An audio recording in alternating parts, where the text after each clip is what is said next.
क्या बिहार के चर्चित टेंडर घोटाले में अब नया घोटाला पैदा हो गया है? क्या एक ही मामले में दो जांच एजेंसियों की दो अलग अलग कहानियां सामने आ रही हैं? क्या ईडी ने जिन अधिकारियों पर गंभीर सवाल उठाए थे उन्हें एसवीयू ने लगभग क्लीन चिट दे दी है? ईडी ने जिन आईएएस अफसरों पर सवाल उठाए उनके खिलाफ आखिर सबूत कहां गायब हो गए? क्या ईडी की जांच मजबूत थी या एसवीयू की चार्जशीट ज्यादा ठोस है? और सबसे बड़ा सवाल, अगर ईडी को सबूत मिले तो एसवीयू को क्यों नहीं मिले? और अगर आरोप सही थे तो चार्जशीट में नाम क्यों नहीं है? और यही आज का मुद्दा है और यह मुद्दा गर्म है। नमस्कार, आप देख रहे हैं वाईबीएन बिहार झारखंड और मैं हूं दीपक गौड़। तो मुद्दा गर्म है कि आज के इस एपिसोड में हम बात करेंगे बिहार के बहुचर्चित टेंडर घोटाले की। मीडिया रिपोर्ट्स में आए कुछ तथ्यों के आधार पर एक ऐसा मामला जिसने नौकरशाही, राजनीति और जांच एजेंसियों तीनों को एक साथ कटघरे में खड़ा कर दिया है। कभी चर्चा ऋषिश्री की होती थी, कभी आईएएस अधिकारियों की, कभी ईडी रिपोर्ट्स की और अब एसवीयू की 4000 पन्नों की चार्जशीट में एक नया विवाद खड़ा कर दिया है। क्योंकि जो जांच आगे बढ़ी उसी जांच के कई निष्कर्ष अब चार्जशीट में दिखाई नहीं दे रहे और यहीं से शुरू होता है आज का बड़ा सवाल। तो आज की इस रिपोर्ट में सवाल खड़े होते हैं कि क्या बिहार टेंडर घोटाले में ईडी और एसवीयू की जांच आमने सामने खड़ी हो गई है? और अगर दोनों एजेंसियों के निष्कर्ष अलग हैं तो आखिर जनता किस पर भरोसा करे?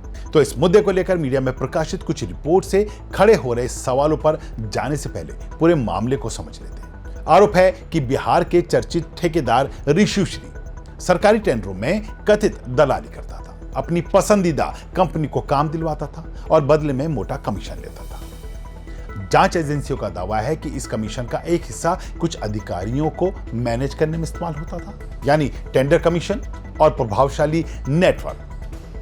इसी आरोप के आधार पर जांच शुरू हुई और फिर मामला ईडी तक पहुंच गया। तो हमारी इस रिपोर्ट को अंत तक जरूर देखिएगा, क्योंकि हम अपनी इस रिपोर्ट में बताएंगे कि ईडी और एसवीयू की रिपोर्ट के अंतर को।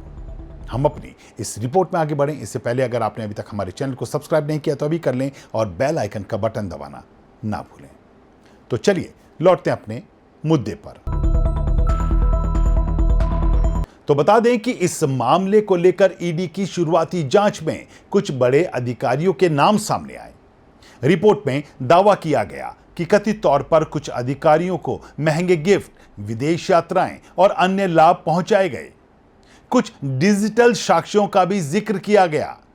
इतना ही नहीं, इसी रिपोर्ट के आधार पर दो आईएएस अधिकारियों अभिलाषा शर्मा और योगेश कुमार सागर को निलंबित भी कर दिया गया। यानी ईडी की रिपोर्ट को उस समय काफी गंभीर माना गया। अब आते हैं सबसे बड़े ट्विस्ट पर। एसवीयू ने लंबी जांच के बाद 4000 पन्नों की चार्जशीट दाखिल कर दी है, जिसमें 7 लोगों को आरोपी बनाया गया है। लेकिन जिन कई आईएएस अधिकारियों के नाम पहले जांच के दायरे में बताए गए थे उन्हें चार्जशीट में जगह नहीं दी गई है। कारण पर्याप्त साक्ष्य नहीं मिले, यानी एसवीयू ने कहा कि आरोप साबित करने के लायक सबूत नहीं है और यहीं से विवाद शुरू हो गया है। और यहीं से मुद्दा भी गर्म हो गया है, क्योंकि ईडी की रिपोर्ट और एसवीयू की चार्जशीट एक जैसी तस्वीर नहीं दिखा रही। ईडी की जांच के दायरे में आनंद किशोर, संतोष कुमार मल, धर्मेंद्र कुमार, सुनील यादव भी थे, लेकिन अब एसवीयू की चार्जशीट में ये नाम गायब हैं। यानी एसवीयू की ओर से इन अधिकारियों को क्लीन चिट दे दी गई है और वो भी अदालत के दरवाजे तक पहुंचने से पहले ही। और इस सबके बीच कुछ नए सवाल खड़े होते हैं कि आखिर दोनों जांचों में इतना अंतर क्यों है। अब सवाल वही है जो राजनीतिक और प्रशासनिक गलियारों में पूछा जा रहा है। अगर ईडी के पास डिजिटल साक्ष्य थे तो एसवीयू को वो पर्याप्त क्यों नहीं लगे? अगर अधिकारियों पर संदेह था तो चार्जशीट में नाम क्यों नहीं आए? क्या दोनों एजेंसियों का कानूनी मानक अलग है? क्या जांच की दिशा अलग थी या फिर कहीं ना कहीं जांच की व्याख्या अलग अलग हुई? यही सवाल आज चर्चा का विषय और मुद्दा बना हुआ है, जो मुद्दा आज बिहार की सियासत में गर्म है। बहरहाल अब इस रिपोर्ट के बाद सियासी गलियारों में भी चर्चाएं तेज हो गई हैं। कुछ लोग कह रहे हैं कि ईडी ने जिन नामों को लेकर गंभीर संकेत दिए थे उन पर आगे कार्रवाई क्यों नहीं हुई।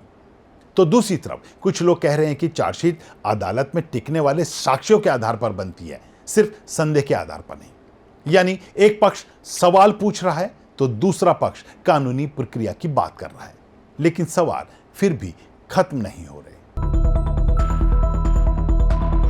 यहां से मामला और रोचक हो जाता है, क्योंकि मनी लॉन्ड्रिंग के मामले में ईडी की जांच अक्सर मूल अपराध पर आधारित होती है, जिसे कानूनी भाषा में प्रेडिकेट ऑफेंस कहा जाता है।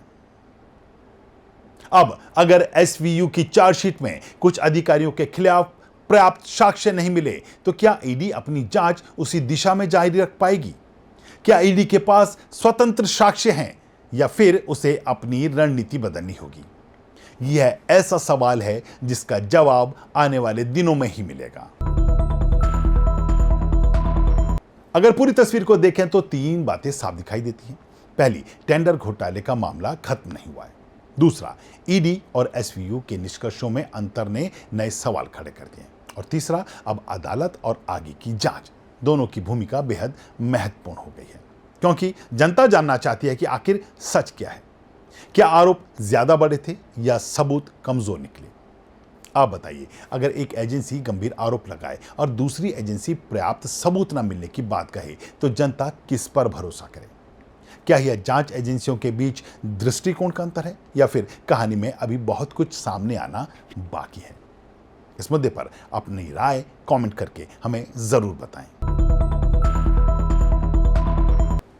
बहरहाल चार्जशीट दाखिल हो चुकी है। कुछ लोग आरोपी हैं, कुछ लोगों को राहत मिली है, लेकिन सवाल अब भी जिंदा है। ईडी के निष्कर्ष अलग क्यों थे? एसवीयू की चार्जशीट अलग क्यों है?